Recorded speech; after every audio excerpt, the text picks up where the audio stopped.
New frontrunner, Newt Gingrich. Mitt Romney challenging the former House Speaker on his controversial comments about the Palestinian people. You'll recall Gingrich called them an invented people. Rick Perry questioning just how trustworthy a candidate can be if he's cheated on his wife.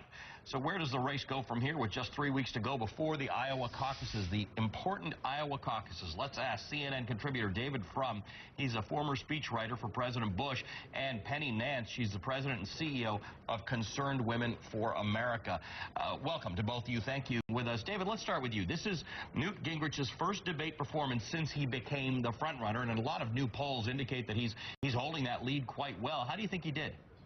He did well, and you could see Governor Romney clearly pondering how to deal with this new challenger. Up till now, the not Mitt of the moment has always been someone whom Romney could pretty effortlessly dominate in a debate format. Rick Perry, Herman Cain, a lot of very different floor of the building that Mitt Romney is on than those two individuals. But with Newt Gingrich, Romney has encountered somebody who's as nimble as he is, and in some ways nimbler. And you could see the discomfort, the nervous laughter of the Romney performance as he confronted this new challenge, which he hasn't yet figured out how to solve. Wouldn't you be steamed if you were Mitt Romney? Like every time somebody sort of implodes in front of you, somebody else ends up taking the lead. Penny, you and a group of conservative leaders met with Newt Gingrich last Wednesday.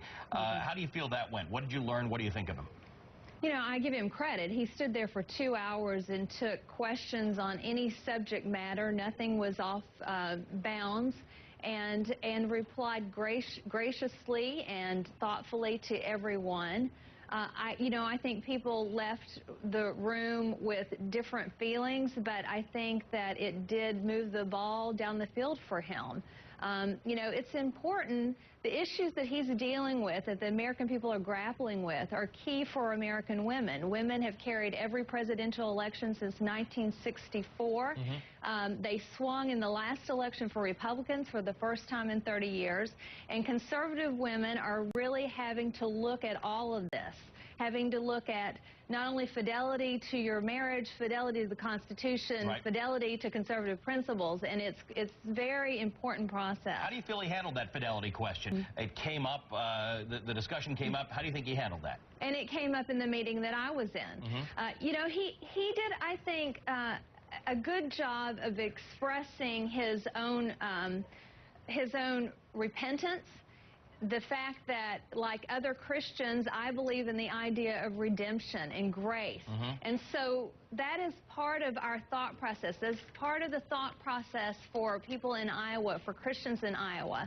If we believe in grace for ourselves, we have to believe in it for our leaders. But also, the key issue is repentance, and is Newt a different man? And they have to work through that, and that is what is going on right now. And he certainly made that point last night to say, judge me on who I am now as opposed to who I was then. Let me ask you, David, let's go back to Mitt Romney for a second. There was a dispute between Mitt Romney and Rick Perry about something that was in, that Rick Perry said was in Mitt Romney's book, and that in a later edition was taken out, having to do with health care. They went back and forth about this. Listen to how it went down. Rick, I'll tell you what. 10,000 bucks? $10,000 bet? I'm not in the betting business. Oh, okay.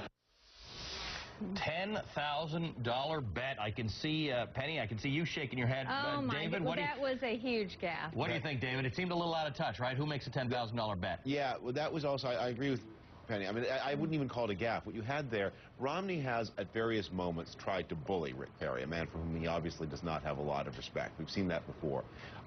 And in the past, he's bullied him with his superior intellect, and that's sort of inbounds. In this case, he was bullying him with his superior money.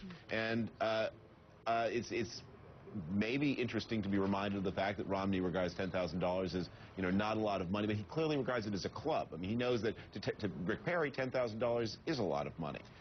And, this party has gotten to some degree removed from the concerns and attitudes of everyday working Americans, but that revelation of how much money you think $10,000 is, right, that was a pretty far adrift. And Penny, you just didn't like the idea that these kind of bets go down. You just didn't like that. No, look, what my point was that culturally he was way off message on that. The good people, the good Baptist of Iowa don't bet. And by the way, Rick Perry knew that. He comes from Texas, right. and he gave exactly the right answer. And so I cringed when I saw that on a number of levels, not just the fact that $10,000, some people barely make that a year. Besides the amazing amount of money he was trying to bet, the fact that he was trying to bet at all just was you way found that off. a little distasteful. Yeah. Hey, David, let's talk about Michelle Bachmann for a second. She comes out of these things quite well. She usually comes up with something, and this time she came up with Newt Romney. She piled the two front runners together as being not the conservatives and not the trusted ones, as it were. Let's just listen for a second to Michelle Bachmann talking about Newt Romney. If you look at Newt Romney, they were for Obamacare principles. If you look at Newt Romney, they were for cap and trade. If you look at Newt Romney, they were for the illegal immigration problem. And if you look at Newt Romney, they were for the $700 billion bailout. What do you think, David? Did that do anything for Michelle Bachmann, or did it hurt Newt Romney? Look, whenever I hear Michelle Bachmann talk in these debates, I cannot get past her endless reiteration of the completely false claim that 47% of Americans don't pay taxes. And when we're talking about removing the Republican Party from the concerns of everyday people, to say to half the country that the payroll tax, the most important tax for most people, that tax doesn't count, that you're not, if you pay taxes on plates and glasses and cheap running shoes, you're not paying taxes. If you're paying paying your share of the corporate income tax through the higher prices you pay at the store, that you're not paying taxes. It's just writing off half the country as dependents and mendicants who really are actually paying a very heavy load. David, Penny, you're giving Penny a very pained look on her face at the moment. I know we're almost out of time, but I got to.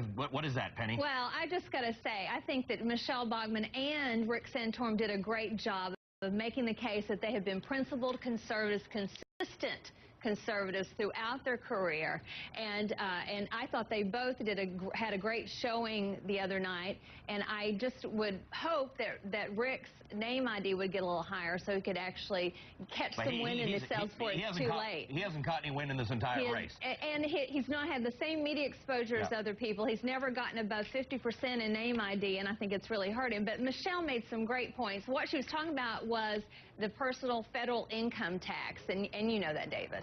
Well, I know that, and I know that it's deliberately misleading for her to use those numbers in that way. Rick Santorum, on the other hand, has talked more about the concerns of middle-class Americans, and I give him credit for that. Well, we're a month away from that very decisive primary in Iowa. Good to talk to both of you. Thanks so much. David Frum is a CNN contributor, former speechwriter for President George W. Bush. He's the editor of the FrumForum.com. You can go there to see a lot of his writing. And Penny Young Nance is the president and CEO of Concerned Women for America. Thank you to both of you. Thank you.